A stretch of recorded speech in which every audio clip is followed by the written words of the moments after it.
Ассаламу алейкум, урматтуу достор. Бизге көпчүлүк катталуучулар жана ошондой эле дронду алган адамдарыбыз мына ушундай болгон дронго обзор түшүргүлө, кантип улайт, кантип иштетет деп бизден сурашты. Дал ушул Skype Hunter дрону бизде буга чейин 100 штук сатылган, жана дагы ошол адамдарга дал ушул дронду азыр обзор кылып көрсөтүп берем, жана кантип улайт, кантип иштетет, сиздер дагы көрүп заказ берсеңиздер болот. Заказ берүү үчүн төмөнкү телефон номерлерге кайрылыңыз, же болбосо Telegram каналга өтсөңүздөр болот. Анда эмесе баштадык. Биринчи эле ичин ачып карай келсек, мына ушундай болгон, ичинде өзү дрондун өзү болот. Көргөнүздөр, пульту, дрон, жана ошондой эле бул жакта атайын запасной канаттары, жана ушундай мына защитниктер болот, жана зарядный кабели болот. Дронду карай келсек, мына ушундай кылып аласыздар. Биринчи канатын ачасыз, мына эки жактан коркпой эле, эч кандай сынып калбайт. Жана ошондой эле достор, биринчи эле болуп, батарейкасы менен тааныштырып кетсем. Батарейкасы моунда алып, биринчи ичин ачасыз.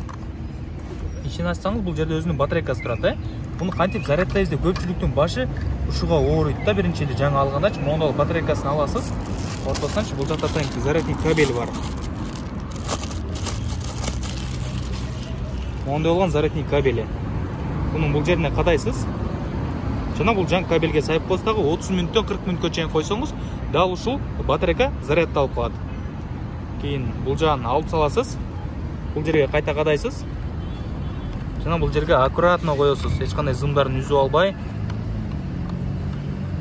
Мына ушундай кылып. Так, мына ушундай кылып аккуратно коесуз. Жана дагы дронду бул жака алып туруп коесуз дагы. Жана ушундай эле достор, могул кагазы боюнча тааныштырып кетсем, бул жеринде QR код турат. Көрдүңүздөр, Эгерде сиздерде телефондон башкаргыңыздар келсе, телефондун камерасы менен видео тарткыңыздар келсе, дал ушул сканер код аркылуу приложенияны көчүрөсүз, жана мына ушундай кылып башкарасыз, сүрөттө көрсөтүлгөндөй болупчу. Сүрөткө тартасыз дрондон, же болбосо видео камерага да тартсаңыздар болот. Буну кийинки видеодо мен обзор кылып көрсөтүп берем отдельночу. Ал эми бул жерде болсо дрондун колдонушу боюнча атайын ушундай аннотациясы бар.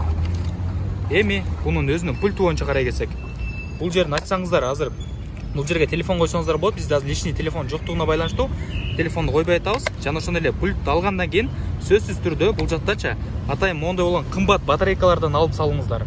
Кымбат батарейкалардан салыңыздар, ошондо пульт аябай жакшы иштейт.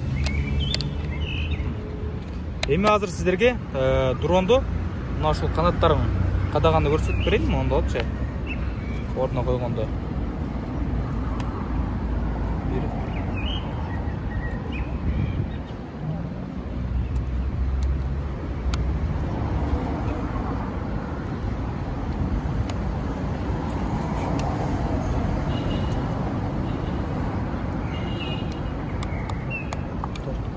Моусу эмнеси деп сурасаңыздар, достор, бунун бул жерин атайын болтун чыгарып туруп, кийинчерээк могу канаттарын аламаштырсаңыз болот мына ушуларгачы. Так, уже мына полный көрсөтүп бердим.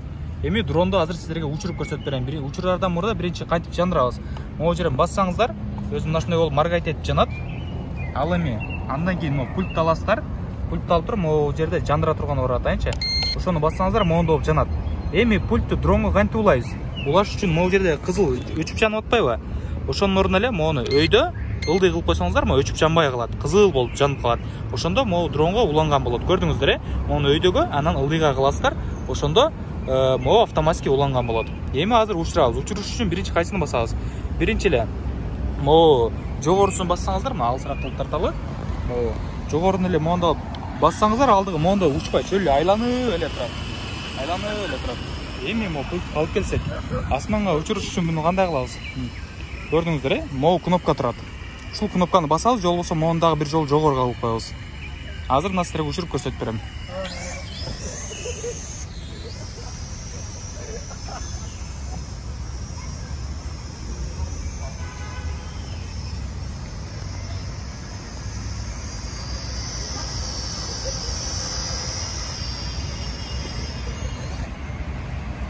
Көрдүңүздөр достор, азыр кантип башкарышты айтып берем. Дал ушул кнопка менен камераны башкарасыздар. Дронду моундай кылып бурсаңыздар болот. Ал эми буну менен алдыга кетет, аркага кетет, капталга, же болбосо бул капталга кетет.